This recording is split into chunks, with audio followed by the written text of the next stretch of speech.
Hans and his buddies fucked up the plan, and that's about when everything went sour at the Christmas party. And the terrorists were overzealous, but it was sweet when they killed Ellis.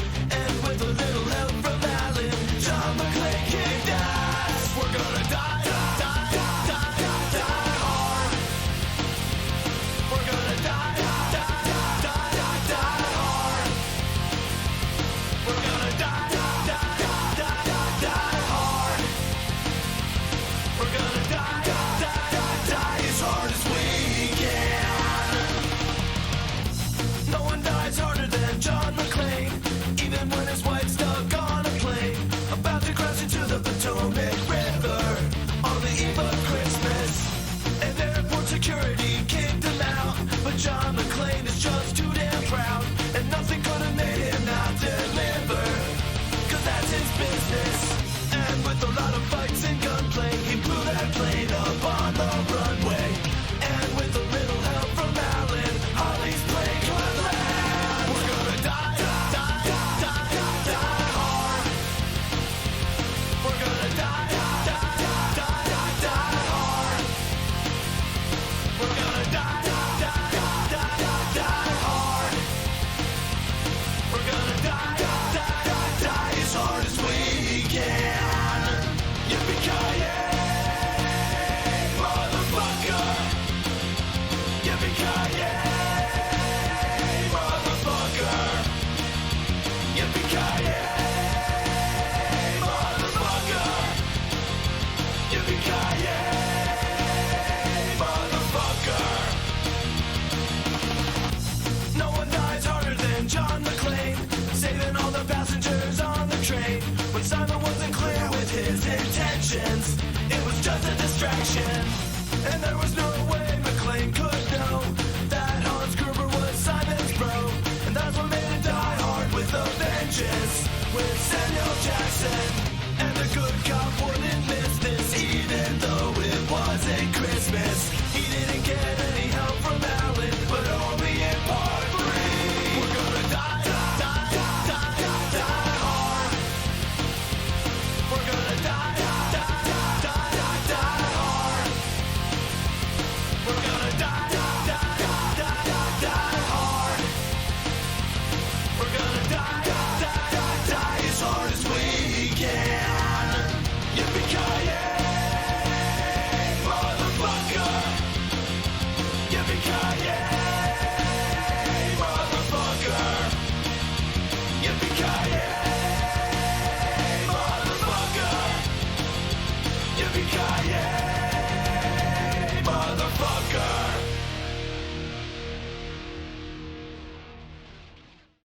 Remember when we first met John McClane? Argyle picked him up from the plane and took him down the Nakatomi Tower to meet with Holly. He came to get her back and to be her man, but Hans and his buddies fucked up the plan, and that's about when everything went sour at the Christmas party. And the terrorists were overzealous, but it was sweet when they killed Ellis. And with a little help. What an episode, guys. Strongest 10 minutes of TV I've seen in a while. Ash, it is episode 5, Lovecraft Live, for the episode Strange Case. Welcome, everybody. Ash, how you feeling? I mean, I got to see Shangela, so hallelujah to all those Shangela fans out there. I was fangirling out. And correct me if I'm wrong, RuPaul fans, wasn't that also Monet Exchange and the little wig? I thought it was her too, but yeah, it was nice to see Shangela. But doing good, glad to be here. I'm glad you're here to help me out with that one, and people in the chat as well, to give me the Shangela education, Holosaurus, Sorsha. I was like, judging by the name Shangela, I was like, I'm guessing this was one of the drag queens, but I had no idea there. I saw a lot of stuff that I recognized in this episode that I was excited about, and a lot of, I think, what we would expect from the collaboration of executive producers on the show. Like, this is kind of the Lovecraft Country I think a lot of us were expecting, and holy shit, the effects were so satisfying. Yeah, I mean, I liked parts of this episode for sure. I don't know if I like the episode um as a whole, but I definitely like parts of it. I think the Montrose scenes were like some of the best that we've certainly had all season and loved it. But yes, the effects finally were not crazy stupid, right? Like the effects finally looked really, really cool. And I this was one of the things I was most nervous about with translation from the book to TV was how they were going to do this transformation because they're not really explicit in the book what it looks like. We just know that there's a lot of blood is what they say, but you can't really picture it. And this was great. I thought it was a great way to show it. But I'm curious what you like the episode? Liking, okay, like, so again, I think that we fall into this trap all the time, and people are gonna Yeah. fucking shit bricks if you say you don't. So Yeah. here's the thing: I'm not looking at episodes anymore. I'm not judging Okay. episodes anymore. I'm saying there Okay. is a show. The show has moments that are Yeah. good. The show has moments that are bad. In Yeah. this episode, there were some strong moments that I really, really Yeah. enjoyed. By the way, guys, if you're just joining us, this is Lovecraft Live. If you're hopping in late, I saw a couple people just show up. This is the official unofficial instant Twitch companion piece to Shout on TV Lovecraft Country. So if you catch our deep dives on Wednesdays, this is the instant reaction. I'm Gene Lyons. If you haven't seen me before, that's Ash. Hey, Clearly, Gene Lions. hey Ash. And this again is our quick interactive look at how we and the audience and everybody involved felt about Lovecraft Country that we just watched. In this case, it was Strange Case episode 5.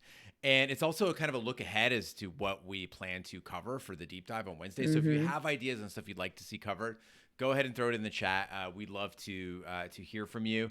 And then if you haven't already, also please subscribe to the podcast to make sure that you don't miss any episodes. You can do that anywhere you get your podcast or by visiting shoutontv.com/subscribe. And you can join us all week here on Twitch.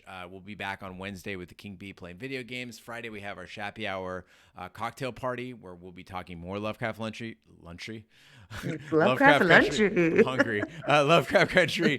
And then also we'll be back here again with Lovecraft Live next Sunday. But Ash, as you asked kind of this, my opinion on the episode, this is one of the rare spots where we're just going to tell you guys our immediate reactions. So if you're like, listen, I don't care if you liked it or didn't like it, or, typical people complaining about TV, it's okay. Like, you might not like Lovecraft Live, but the deep dive, please do listen to that, because that's where we actually break down more factually what you saw on screen. And so, this might not be your cup of tea, but that might, or you might enjoy both. So anyway, thanks for joining us. But Ash, to answer your question, I was kind of like, my notes for the first like half of the episode was like, this is incredibly heavy-handed. It feels incredibly heavy-handed. And then they hit us with the Montrose scene. They hit us with the Ruby revenge scene. And in those moments, I was like, few TV shows dare to go here, and I'm fucking loving this part of it. Yeah.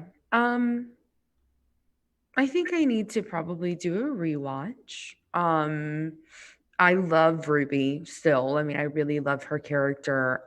This was something it may be I may be suffering from the fact that this is like my favorite storyline in the book. Like this was the thing I was most looking forward to was seeing the Ruby transformation and how they kind of handle all of it. And I also think that William, the guy who plays him, he's fantastic. Like he's an absolutely fantastic actor. I actually looked him up. I paused and looked him up because I was curious what else he's been in. He was in that show, The Vikings, which I didn't watch, and he played a really small role in one of my favorite like silly horror films, The Ruins. And so I really enjoyed him, and I really enjoyed Ruby. I really did. I thought all of that was really great. And I love the Montrose sequence. I mean, the Montrose metamorphosis, the whole, how Ruby's going through Yes.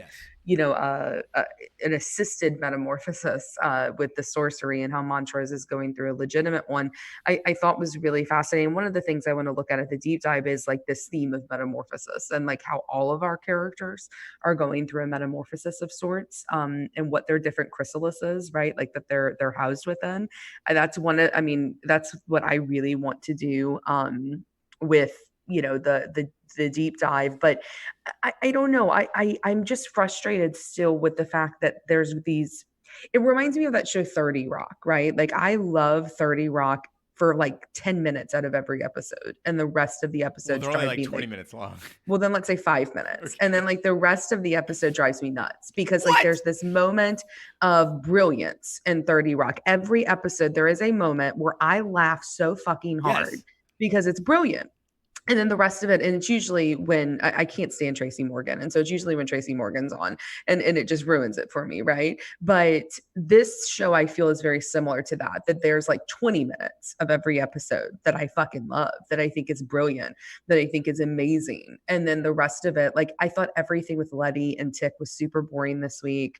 I thought the sex scene was like whatever. Like I really hated all of that. And then I want to, and we don't have to get into it right now, but like I really didn't like the revenge scene at all. I Oh. really disliked it. I thought it was really graphic and really out of, I don't know. I really didn't like it. And then the final thing I'll say is too is I was really hoping for a big reveal this week about why what happened last week happened, like with Montrose and him killing Yahima.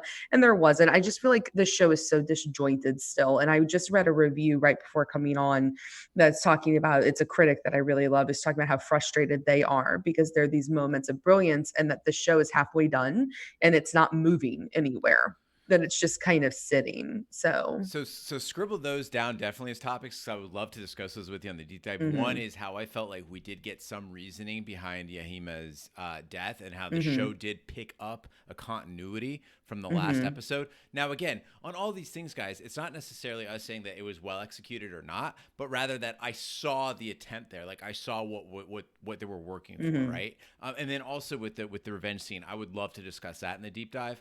Interested to hear your guys' thoughts too, as well. Professor brought up something in the chat that said, I thought it was interesting how Christina used Ruby to weaponize the invisibility of Black Help, right? Basically infiltrate it Yeah. by Oh, for using somebody who sure. hasn't been seen. That's an angle that I didn't think about. So it's certainly something to think about in the deep dive as well, is kind of like why Ruby. It's not just any, yeah, as she said, not just any color girl from the South Side, but specifically Ruby, and then also like Mhm. what advantages you might have, in depending on what it is that you're trying to accomplish. Another comment we got was from Bridges, which is the topic I'd really like to talk about in the deep dive, is that each episode has a movie theme, and Jekyll and Hyde was this one. And Yeah. they put it on the fucking screen, like on Yeah, the of TV screen, so course. they're Yeah. really telling you what it is. And boy, they carry it through. What I'd like to discuss is what Jekyll and Hyde is really about, and also the real story. Because I think people, when you think of Yeah. Jekyll and Hyde, you think of like Halloween Jekyll and Hyde, like the boiled down version of it, and people think of Jekyll and Hyde as a split personality, two sides of the same person, but Yeah. there's a lot more to Jekyll and Hyde, so I'd like to Mhm. get in that in the deep dive.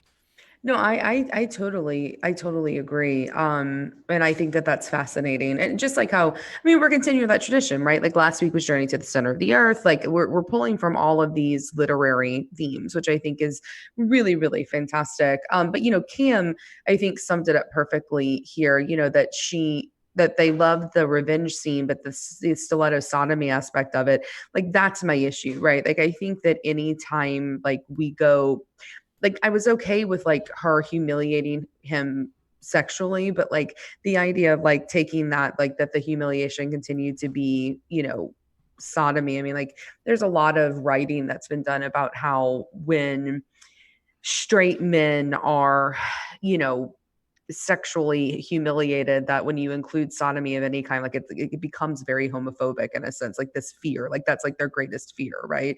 And so I just thought, I guess I kind of had the same issue with that this week as I did with the Yahima thing last week. Like I think that they're doing some things that are super helpful, and then I think they're doing some things that maybe they're not considering all consequences of. That's all. I just it just didn't sit well with me at all, that piece. But it's fine to humiliate him, like Sarah said, right? Like all these fucking bosses who think they can fuck whoever they want. Like, I mean, yeah, I mean, there's some sense of like, joy that you get out of seeing people humiliated. But yeah, and I mean, and then we got a question here from Holosaurus Rex. So Christina has been William this whole time. Like, Mhm. I think all of us expected that. I think we called that during like the first week. Like, she's asking, is her having sex with him, rape by deception? I don't know. Like, it's definitely pretty complicated, right? Like, I Yes. think, I mean, like, but I mean, like, the thing is, I don't know if the show's exploring that, like that, and that's where I think I'm getting a bit like concerned, is that the show is doing an amazing job in exploring race issues. I just want it to do as good of a job with everything that they're exploring in Sure. terms of otherness. That's all. Yeah, and it is reaching all over the place. I mean, Yeah. like as I was watching it, I was like, oh, we're gonna go into drag queens now. Yeah, Oh, yeah. we're gonna Or the go. ball culture. I mean, Yeah, they literally were yes, at a ball. It's ball yes. culture. And then also going into like they did a flash by where you see where Sammy lives. He lives in Cabrini Green, and I was like, oh fuck, I could talk Yeah. for an hour about Cabrini Yeah. Green, which by the way, guys, is like it's like the it's simultaneously the most notorious like housing project in Chicago, and also like the prime example of like displacing people in the name of like improving things, right? Not gentrification the way that we would think of like Brooklyn, but much more like literally like, hey, let me help you the fuck out of here and take apart your whole community, where people who don't have a lot, their community is all they've got. And so I Yeah. would love to talk about that. But again, the show's not, it didn't take time to explore Cabrini Green. It just flashed that he lives Right. there. And it's like, again, I think like you said, and I know guys, we've had feedback where people are like, it's it's offensive to call it an after school special. I think Ash, you even tempered your words when you said that. I did. It's just Yeah. more of like I a, meant for people like me. yeah, Like it's a not for yeah. curriculum, but it's like for Mhm. people who are, who are Easter egg hunters, they're going to write down Cabrini Green and go look it up and go, oh shit, I didn't know about that at all. And so I think that's handy.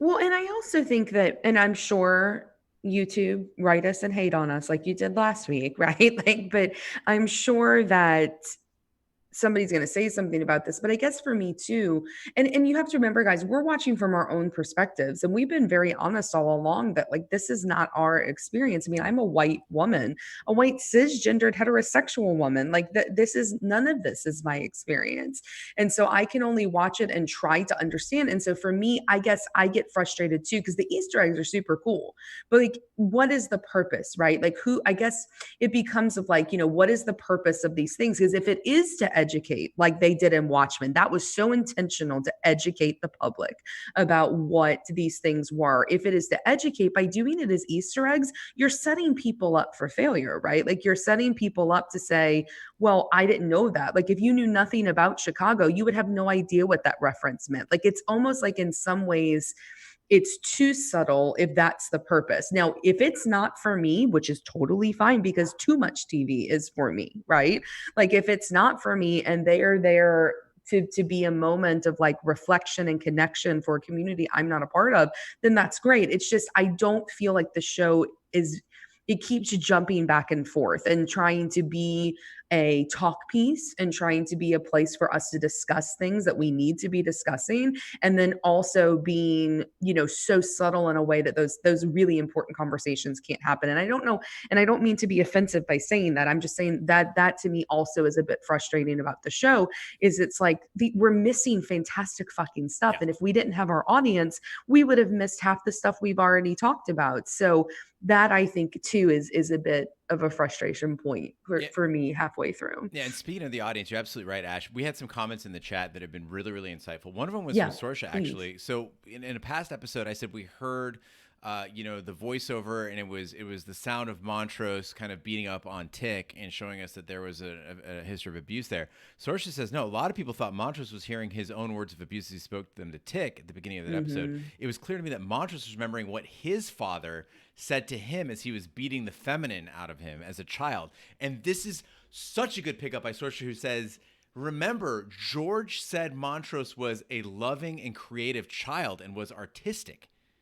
And then Montrose was able to come back to that tonight, right? And I see, again, like that gives me goosebumps. That gives me chills. Absolutely. Like it makes that scene so much more powerful. And by the way, even not knowing that, again, I can't stress enough, that was so gorgeously shot, so gorgeously choreographed.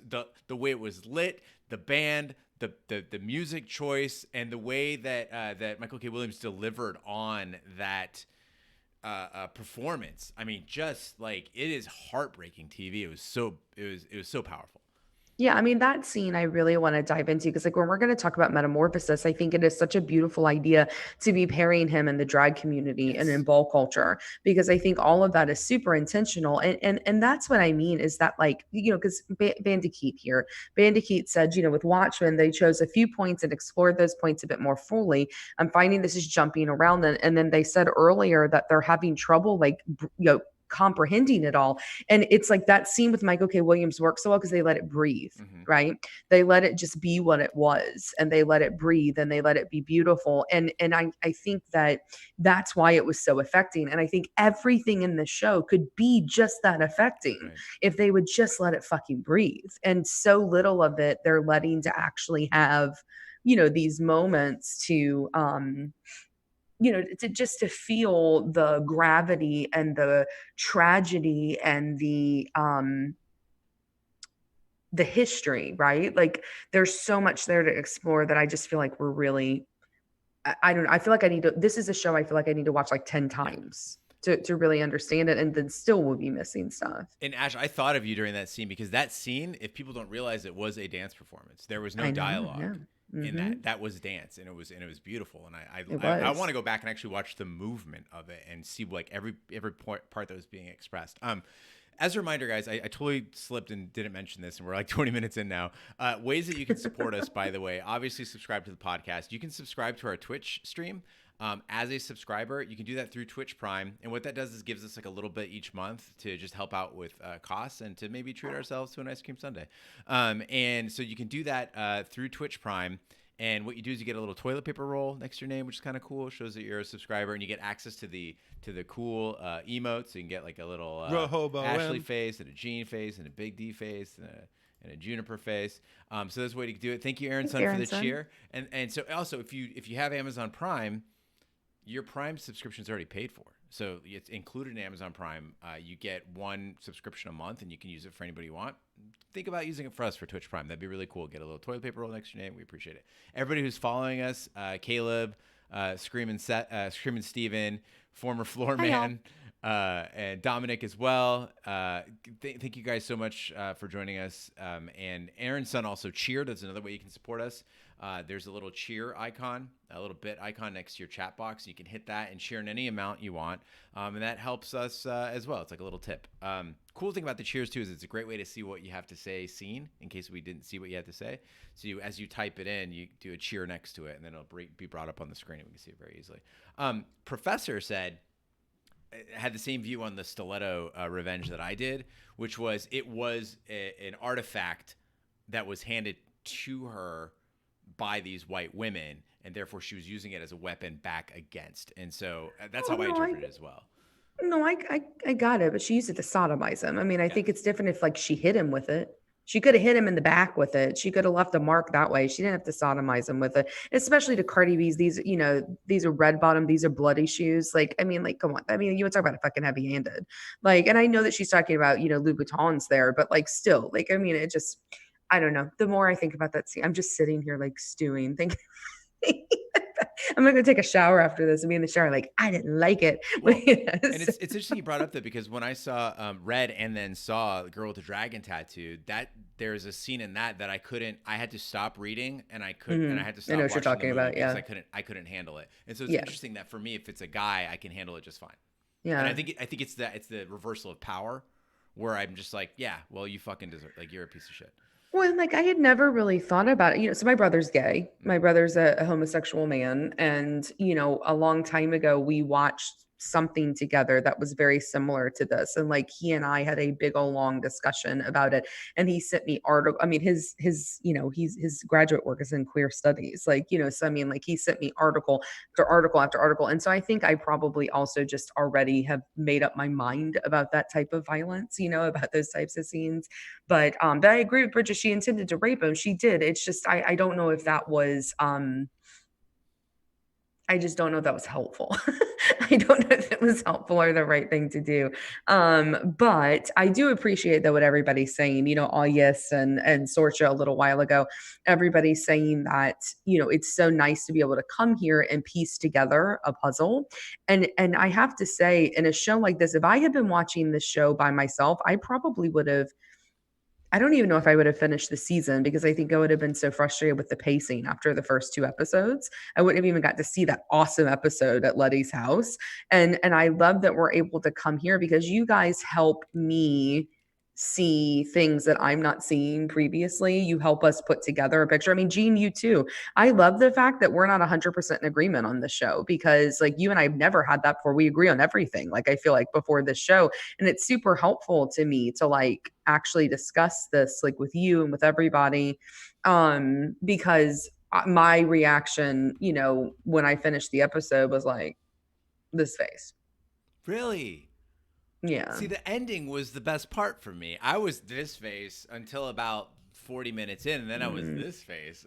It was like, you know, I was enjoying that, and again, like, uh, regardless of whether also like narratively you agree with where the show is going, you have to. I mean, you don't have to, but I have to admit that the performances through like individual amazing. performances is fantastic. Amazing. So yeah, in particular, Ruby, just the rage on her face, like nobody wears blood as well as Ruby wears blood. It's just, I mean, the Hmm. rage there and the satisfaction, I think, is great. I did think she was awfully calm about everything. Like after the first metamorphosis, like she was just like, "Well, I guess we can just have a calm conversation." I'd be like, "What the fuck is going on here? Get me the fuck out of here!" So Yeah. that was great. Yeah. Well, and I don't know. I love Woonmi. I can't remember her last name. I think that she is incredible. I think she's absolutely incredible. I thought she was great. I thought William was great. I mean, I texted you. I have some, and I want to save this for the deep dive. I don't want us to get into this here, but you know, it was very intentional. The white woman that she turned into. But I Nice. want to talk about like that on the deep dive, and we'll save it for there. And that woman did a good job too, like that actress. I don't know who it is, but she, you know, she did a really good job as well playing, you know, what she was, right? We were just expecting like a young Nicole Kidman. Because that's what she is in the book. That's what she is. But yeah. But one thing I do have to say is what Ruby did. I'm curious because now the dude is laying there in like a pile of like skin and blood. Like, are they gonna think he like killed this woman? Like, because that shit don't dissolve. Well, yeah, so he doesn't report it. Right. Well, but then she like I guess metamorphized again because when Christina came in, there was a bodysuit on the sofa next to her. So I guess she like got back in her white people suit. I don't know. I thought that all that was gross but awesome. Yeah. But So I was going to jump in on one thing. That the point was also brought up that you know that in Jekyll and Hyde, like that you know that Mr. Hyde was a caricature for a black person. I've never actually heard that, but that's interesting, and so I'll dig into that as I'm doing the oh, research that's for that as really well. interesting. I always read it more of like the way I've always read Jekyll and Hyde is that there was actually no significance between the two people. You have an unreliable narrator is the way I've always looked at it. Um, When I but want to address Elaine G77 yeah. here, am I so negative about other shows? I mean, no. I mean, I Oh, I like don't think it's a question, Ash. I think it's a statement. right. I'm not. I mean, I liked a lot of Westworld 3 even more so than my counterpart here Hmm. who's sitting here on the stream. Totally. Um Yeah, you do. I had to talk he and Big D down sometimes Yeah. on that show. And it's not that I'm negative on the show. I mean, I mean, that's the purpose is this is to show our opinions. I mean, and it's not just me. Like, and that's I think what frustrated me about YouTube this week is they're acting like we're the only Yeah. people saying negative things Right. about this fucking show. Like, I mean, it's not just us. I think that our criticisms I'm surprised we haven't gotten that critique that we, that we get from people in the past, which is that you guys just like read critics and then say their opinions Yeah. because like I feel like when we get off here when you go read like the critics opinions all of our complaints if you want to call them that all of our questions about the show every fucking person out there has about the show and I think that like you said Gene people are praising the performances because they're fucking awesome Yeah. people are praising some aspects of the effects, like the ones this week, fucking awesome. They're praising episode 3 is the best episode. I mean, that was a fucking great episode. I was so stoked about the rest of this season after that episode, loved it. But everybody's talking about the pacing. Everybody's talking about how it's all over the place. And everybody's also talking about some problematic moments. And problematic, that's a question, right? Like I'm not saying they are problematic. I'm saying could these be problematic?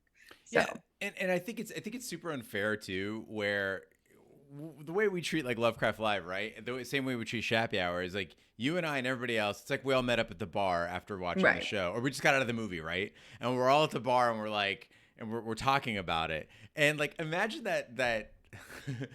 Like imagine that relationship if we were like, what'd you think of the movie? And you're like, most of it I wasn't really enjoying it. Somebody's like, God damn it, Ashley, you're so negative. It's like Right. fucking you asked. Like I'm just telling you how I feel. And so I think it's, you should be free to say that. And again, deep dive on Wednesday, it's different because now it's like, okay, listen, regardless of what we thought of it, it's like what, the question was brought up, what did it say on that Atticus was deciphering? And it said die, right? And I took that as he thought his ring had His an initials. ASF, his initials, but the ring in fact said DIE, like die. I think that's what it was.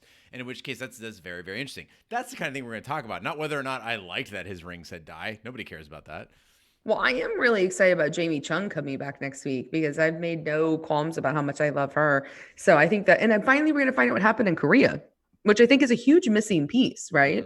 Like I think that we got the confirmation, we've got the confirmation this week about Montrose being a queer character, which I think we kind of already got, last week, but it was truly confirmed this week, which was a huge missing piece of his character, right? Like it made so much click into place, which is why that scene with him was so incredibly powerful this week. And so I'm really looking forward to them showing us that missing piece for Tick, right? Because this is that thing that's missing for him. And I'm hoping that once we get that next week, maybe some of his, because we know about his, like his dad and his experience with Montrose, like we know about all that, but like there's something more there that they've dropped hints about. So I'm really looking forward to seeing that. And clearly he had a lady lover over there. So. A girl, as he called her. I had a girl. I had a girl. It's the 50s, whatever.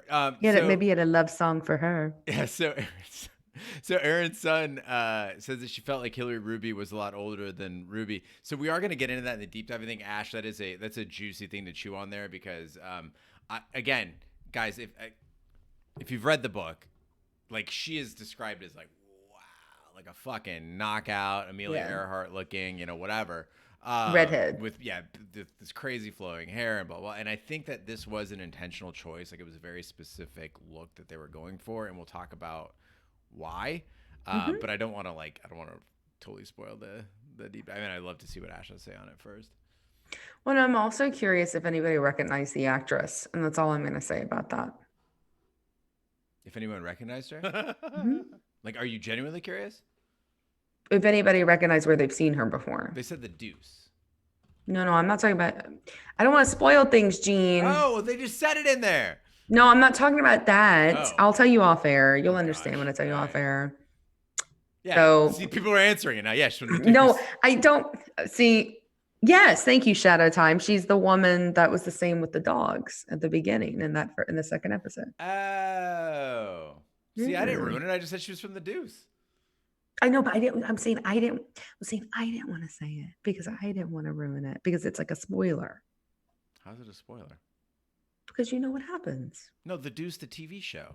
No, what Shadow? Oh my God, what Shadow Time said about the fact that she's the woman with the dogs in the second episode. That's the same character. So fucking lost. Oh my God, I'm gonna draw you a diagram. All right, please do. Yeah. Anyway, guys, thank you guys so much for joining us. Thank you for all the new followers. Really, really appreciate it and all the great feedback. I've like literally skimmed and copied and pasted about 10 different comments, and I will give credit, of course, but thank you guys so much for helping us out and kind of piecing this together. Please draw me a map. Thank you, Coach Marcus. Oh my God. But if you would like to write into us and help us out with this, or if you have any thoughts prior to the deep dive, we can get you in by if you call us and leave a voicemail at 914-719-CHAT. We'd love that because we can actually hear your voice, and that's super cool. You might end up on the pod. Hi, y'all. Or thank you all, might so much. Or if you prefer, you can just write us at hosts@chatontv.com Thanks, Aaron. with your email as well. And then the deep dive will be out on Wednesday. So Ash and I are gonna do some research tonight. Thanks, Aaron son. And also catch our Fast Times at Ridgemont High Shat the Movies podcast that comes out on Tuesday. It's a fun lot one. of fun doing that one. And currently out right now, if you want to listen to something tonight or tomorrow while you're waiting for the deep dive to come out, we do have what is that right now? Young Guns. Which is also a really, really good one. I know it sounds like a bunch of shit, but we just had a lot of fun the last couple of weeks. Good run of movies. So check that out. And then, of course, the deep dive will be out Wednesday. So get those emails in, get those voicemails in. Hi, y'all. And, feel free to be fun with it or tell us something serious. And let us know what we missed, guys. Yeah, but like in a nice way. We're having a hard week, man. Everyone's having a hard week. Yeah. But anyway, Wah, wah, wah. But yeah, thank you for the cheer, Cam. Yeah, Fast Times is amazing, and Coach Marcus, it's a great episode. Coach Marcus, literally, I drove by a mall on Saturday night, and like my heart sunk, and I thought about Fast Times and just how good we fucking had it in the '80s, and how we didn't realize how good we had it. So, anyway, I love JT got you. People are being dicks. Oh, welcome to podcasting. Go to our YouTube. Go to shatontv.com YouTube. Whoa.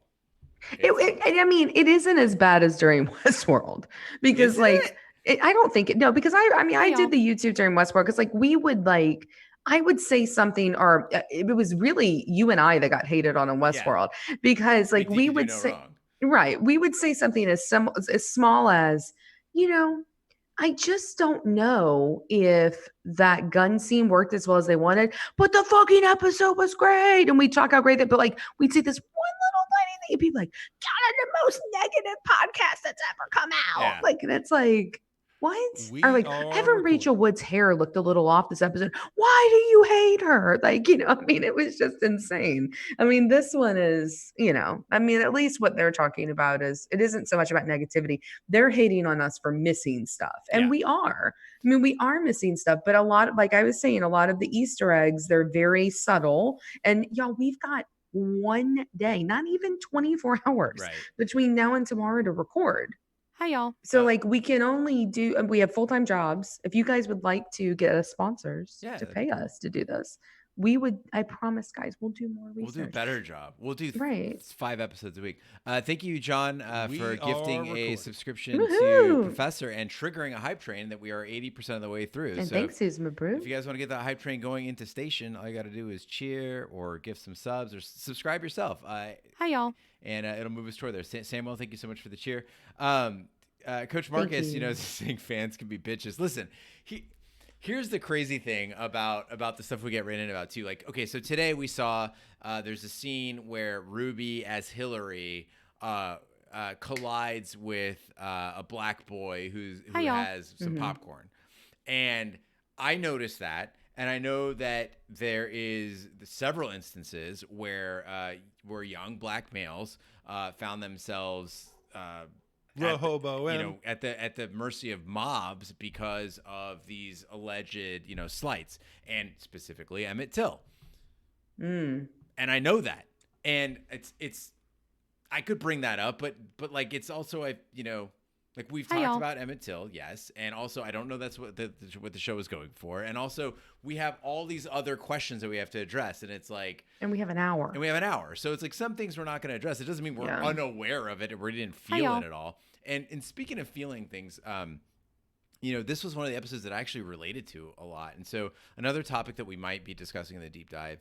And thank you guys for getting us so close to the hype train. Now we are 3 minutes away with 88%, so it's really fantastic. Woohoo! But and thank you, JTR got you for saying that it's like talking to a group of friends, because it's literally we're trying to be candid here. We're not trying to be professional at this point. That's what the deep dive is for ish.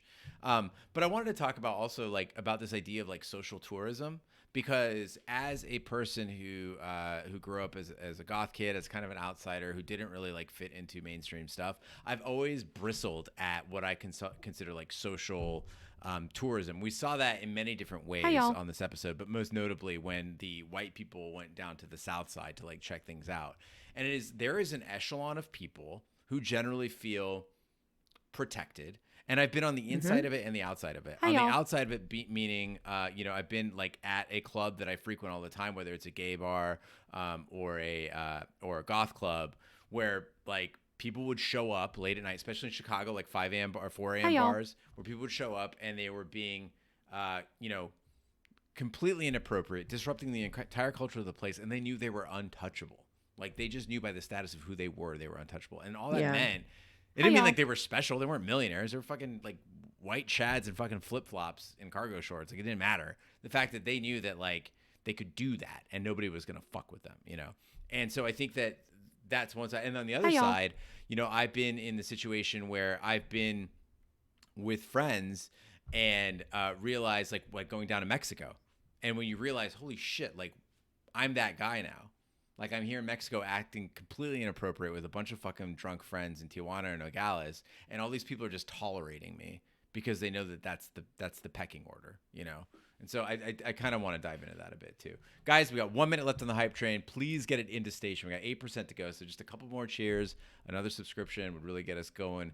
Start off the week right. Thank you guys so much for the cheers, by the way. Bridges, Aaron's son, Zuger, Sarah, Cam, and Sam as well. Thank you guys so much. Well, and Hi, I y'all. Sorry, go ahead, appreciate Ash. you. I know I appreciate you sharing that, Gene, because I think that you're spot on with that.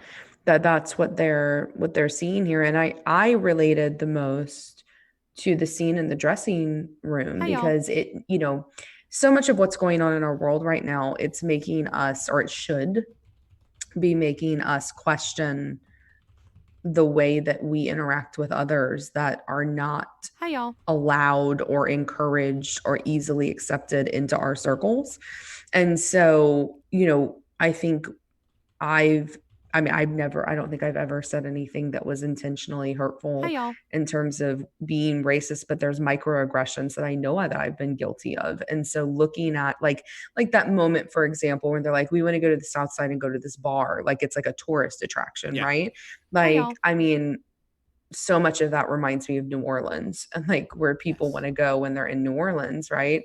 And like even being from there, there's some places that I just don't belong in New Orleans and it's not appropriate for me to be Hi, there y'all. because that's not my community and I don't deserve to be included there because it's a part of that city that's not tourism. It's history and Hi, hard-won y'all. history by people that weren't me, and I don't deserve to be a part of that. You know what I mean? And so like the Mardi Gras Indians are a perfect example of Yes. that. And so I really related to Hi, y'all. that scene, and it's a good reminder, I think, to those of us with immense amounts of undeserved privilege to go, how are we not just using that privilege in these big moments, right? And in these moments that we're so conscious, but in these moments where we're really subconsciously interacting with people and how we're interacting with them, I think is really, really important. And I really enjoyed the fact that Ruby got to step over this color barrier in a way. And I loved what she said to Tamara when she said, the only thing I've learned is that you white women are delusion with her yourselves.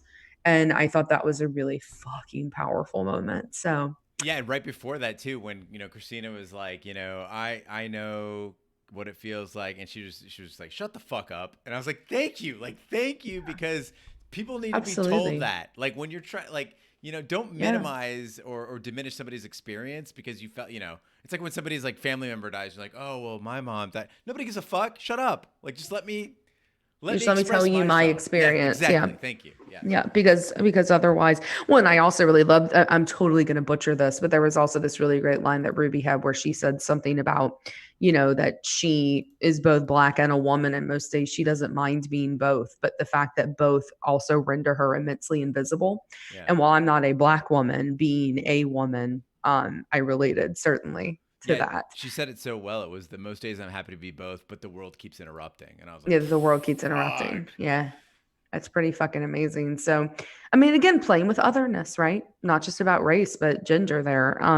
So But I'm excited, guys. It's almost 10 o'clock. We should get off of here We so we don't should. give everything away, Gene, and then we'll have nothing Listen, this is the to deep talk dive about now. tomorrow night. Enjoy. So I'm gonna stick around for another 2 minutes, guys, just to finish out this hype train. I think we're gonna put it to bed. But thank you guys so much for hitting that hype train. That really means a lot, Woohoo! guys. I cannot emphasize that a hype train to us is like it's the Makes thumbs us up. go to bed It's a happy. cosmic. We do this. Yeah, it's a cosmic thumbs up. That's like, hey, you did something right. People liked it enough to get you a hype train. So You know what thank it does, so guys? much. It gets us through the YouTube comments for the week. We're gonna have to Because check I'll out. just go, Gene, we got a fucking Yeah, hype we got a train, hype though. train. So Right. fuck those people because we Right. got a fucking hype train. So, guys, one more reminder: if you for the schedule this week, we're going to be recording the deep dive tomorrow night. And by the way, if you've missed any of our past episodes of Lovecraft Live, you can join us. You can check out our YouTube, and they're all there. And check out the comments while you're there too. Also, past episodes of the deep dive are on there as well. So we're doing the deep dive tomorrow night.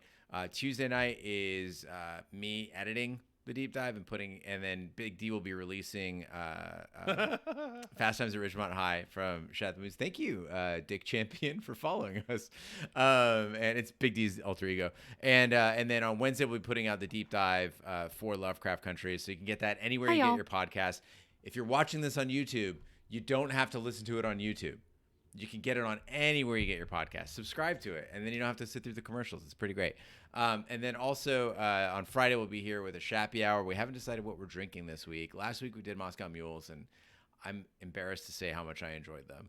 And I think we should do something basic. I mean, everything I drink is basic. No, it is. The fact that as often as you bring out a fucking muddler, like you are That's not. true. You I'm getting to bring be out that fucking basic. fucking guy. Right, which I respect, yeah. but we should do something. We should do something we should do like a Big D style, like non-frilly drink. Well, Big D's the one that likes orange vodka, 7-Up, and orange juice. That's I was thinking like a cranberry and vodka. we're just gonna do well, and everyone has to go out and buy well Like a vodka. fucking well We're just gonna vodka. ruin our weekends, guys. Yes, let's do it. Yeah, a gin and tonic. That's pretty basic. When I like this request from Suzaru, we can start including a non-alcoholic option. I think that's a great idea. Yeah, I could definitely do how to make I think it it's a without mocktail. alcohol. Mocktails. Do you want to do mocktails this week? Do Mocktails. super sober, No, sweet hour. well, no, because it will be a shitty show. But but for the audience, I love that because then Tom can have one. yeah. That'd be nice. All right, I'll figure out something that's both that has an easy mocktail equivalent, and we'll John, do I will that. not drink a gin and tonic. Gin and tonics are pretty. We are rough. recording. Black That's what Nerd, it makes thanks me for do. subscribing for the second month. I'm sorry I got your name wrong last time. Like fuck. I thought I was being smooth on that one. What'd you call Blank those? nerd. Blank nerd. Yeah. Sorry, Black Nerd. That was so funny. Anyway. But yeah. But yeah, guys. So we'll be back with that. Also, we got some feedback on Raised by Wolves. Like a lot of people, I've gotten not a lot of people, but I got a couple tweets where people were like, "Why did you do Lovecraft Country instead of Raised by Wolves?" We did a poll on Friday, and more people like Lovecraft Country. So whatever. But also, Well, I wasn't on Friday But also because Raised by my Wolves family was here. you still wouldn't have won. It was like a 6-2 vote. But Raised by Wolves is fucking yummy. It's amazing. Yeah. Episode 5 is fucking good. I'm only 1.5 episodes in. Well, so get the fucking keep watching, on rocking Gina. the free world. Yeah, but anyway, thank you guys so much. Professor, thank you for joining us and all the great insights as well. Yes, So please keep them coming. yeah. So anyway, we will be back. Thank you guys so much. We've gone like 20 minutes past what we were expecting It's to. okay. Sorry.